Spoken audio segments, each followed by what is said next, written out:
to my channel, The J Formula. I was recently put on to a new survival show. I have no idea why I'm so obsessed with survival shows, even though I have zero intention of ever voluntarily going out into nature and sleeping on the ground and getting bitten by mosquitoes. But with that said, I still like to watch it because what if? That's how my mind works. I'm like, what if something happens and I'm stuck outside? I need to be able to know how to survive. So this new show is called Alone, which I love the idea. It's basically like Hunger Games. They put 10 contestants out in 10 different locations, and whoever is the last to tap out, or whoever is the last man standing, wins $500,000. Still not enough money for me to go out and do that. But I do love the idea of 10 individuals who do not know where the others are as far as length of time, who's tapped out, who hasn't tapped out, who's still there, who's thriving and surviving, who's struggling. All they know is that they don't leave until the rescue team comes and gets them to let them know that you're the last man standing.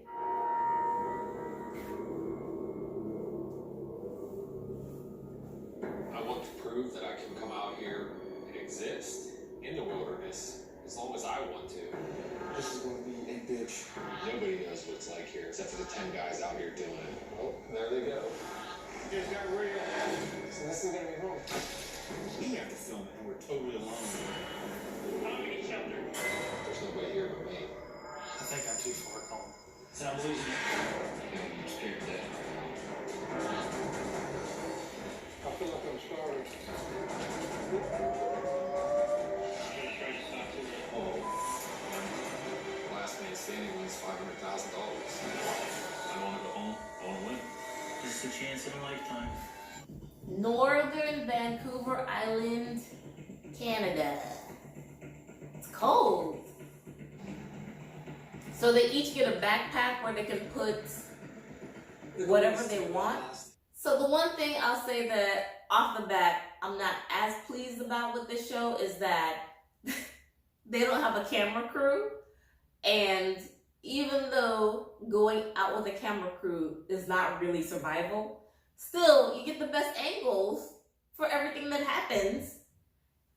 These are just amateur, regular people with a camera who are filming themselves doing things, and I'm not as happy with the amateur camera angles because I can't really see things. Yeah!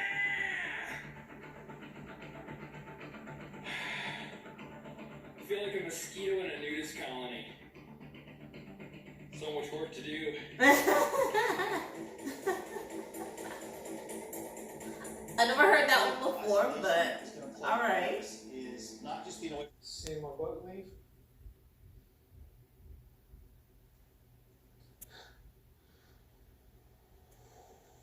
I don't even know how to describe it. It is, there's a sick feeling in my stomach right now.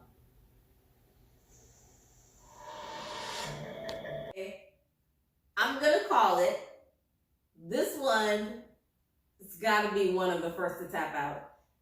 He just got off the boat, he's already crying. And he's already got this look of like,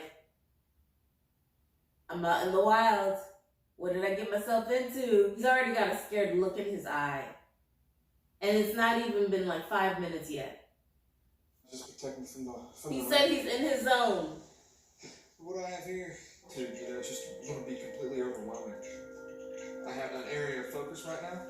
He just said he was in his zone. Now the solitude's gonna overwhelm him. My kids and my wife. I never knew fire was so hard to make. Especially with that little flint thing. Law enforcement is a divisive topic to talk about right now.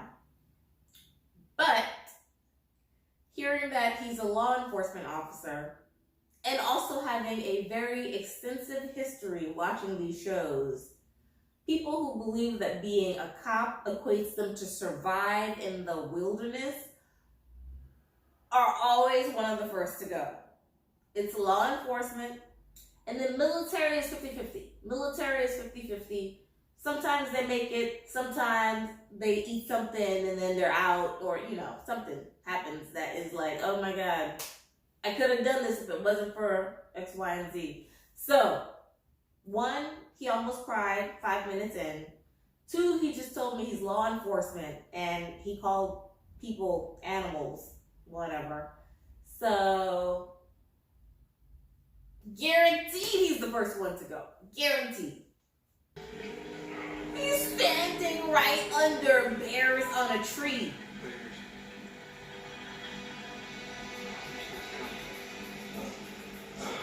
Oh my God, it's just cubs?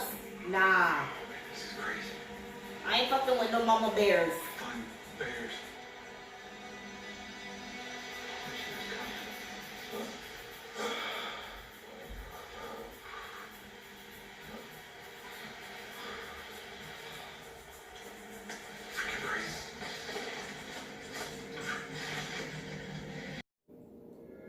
He says he didn't come here to compete with bears and cougars over territory. But you did go there to compete with other people and being able to survive in the wild. So which version of the wild is it that you signed up to compete with others on?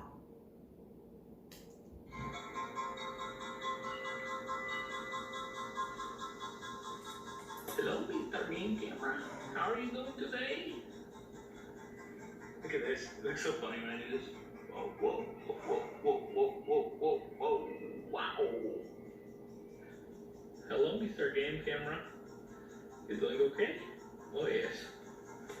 I'll back away from you now. Back away.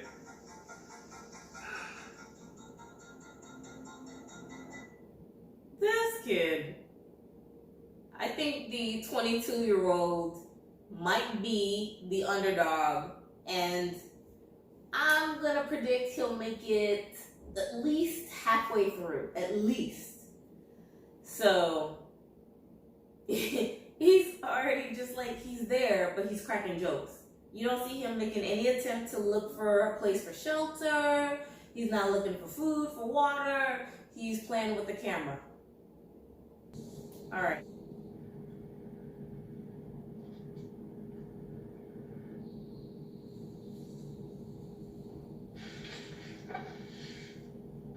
Hey, bear.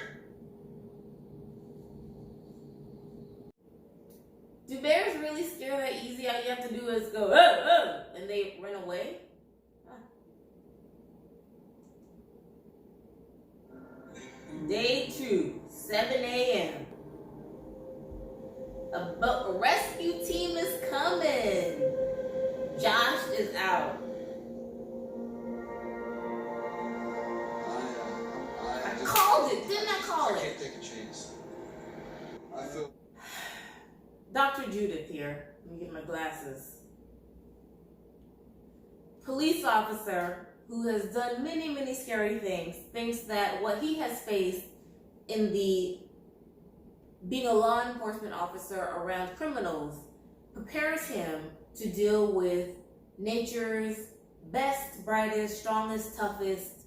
I am going to venture to say that this is exactly the type of cop, exactly the type of cop who uses excessive force. He has a lot to prove to himself and to others, has a lot of pent-up aggression, and is very defensive about his manhood and ability to protect and survive. So, seeing as how he just tapped out on day 1 after being boasting and bragging about his abilities, I have a feeling he's going to be back on the streets worse than he already was. He must prove that he's not a weak little punk bitch. I didn't know fire was that hard. One of those things you don't get here. Not that I've ever tried, but on Naked and Afraid, as long as they have the little flint thing, they have fire. So how do people survive up in North Canada? I'm sure they do. Maybe. Things I'm not having water tonight, which means I'm not eating tonight. So let's hope this works. Ooh, I can't eat. Like my stomach caves in just hearing that they're going 2 days without food. And water? At least give me some water. Current temperature, 39 degrees Fahrenheit. This guy's walking around with shorts and a sandal. And sandals. Did a little exploring. While I was walking by. They're so small. There's a ton over there. I need like 50 of I've those. already broken open. I'm doing this. That is food for the day. Sam, the 22-year-old, the kid.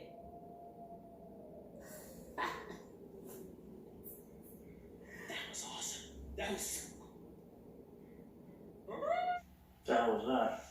That was Sam, the frat boy who's just playing around in the woods.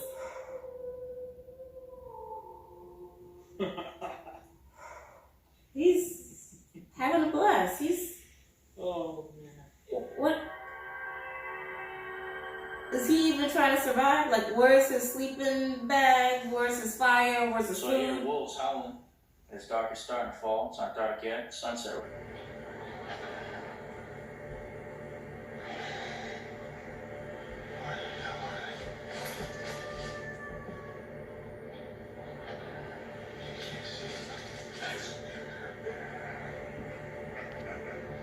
Difference between white people and black people.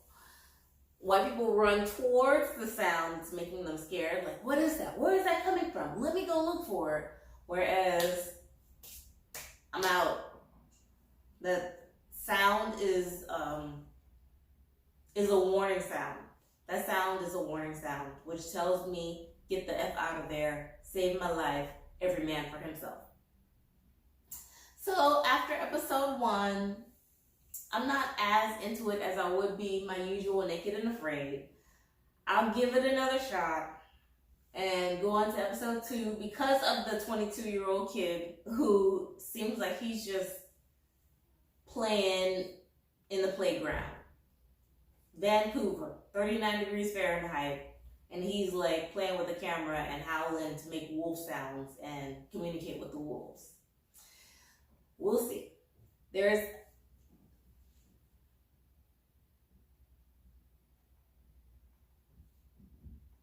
Stamp Cats, SC Johnson. Roll that beautiful bean footage.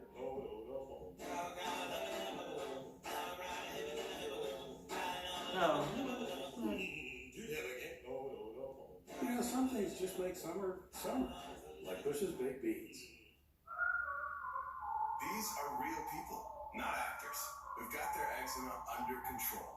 With less eczema, you can show more skin. Where's my phone? Oh, it's here. And help heal your skin.